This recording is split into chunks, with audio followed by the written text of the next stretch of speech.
Calling Cleveland Heights home for decades. He's changing hands. The owner of Nighttown tells us it's not because of the pandemic, but nearby development. Tanisha Cordell is here now to tell us about the changes that's ahead for the club. Good morning, Tanisha. Good morning, Danita. You hate to hear this happen, but the good news, Nighttown is not going away. The owner says the folks taking over will keep the name and the concept. Still, though, you can't help but wonder what changes will come with the new owners. And, you know, still with so many people have grown to love Nighttown and the family here over the years. Change is hard, and like many of us, Brendan Ring experienced a lot of it in 2020. Myself and my wife had a couple of health issues this year that kind of brought things into focus a little bit. And as COVID has brought focus in for all of us, what's important, right? What's really important.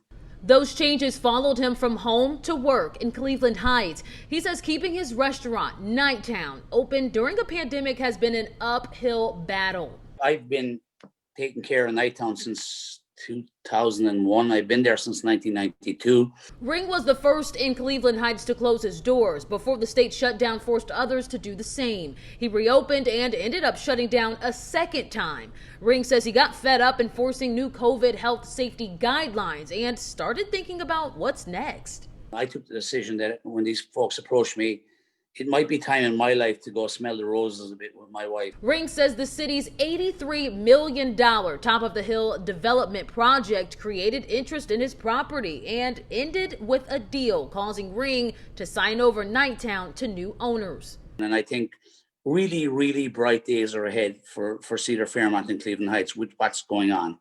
Change is never easy, but Ring says he's leaving Nighttown in good hands. In life, everything moves on, right? Everything in life is a Broadway play.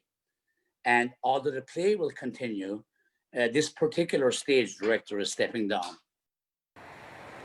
Now, Ring plans to stick around. He's going to help with the transition for at least 6 months. He says some of his employees will likely be brought back to help carry on this Nighttown tradition here in Cleveland Heights. We're told the restaurant is expected to reopen by June or July. I'm Tanisha Cordell, News 5. All right, glad we'll still be able to enjoy the food and the music at Nighttown. But now we got to flip the script because there's some more losses on the West Side Market and its consumers. 2 vendors announced they are leaving the 108-year-old market for good. Dohar Meat set up at the market more than 60 years ago. Now it's closing, but it will still offer goods from its Parma location on State Road.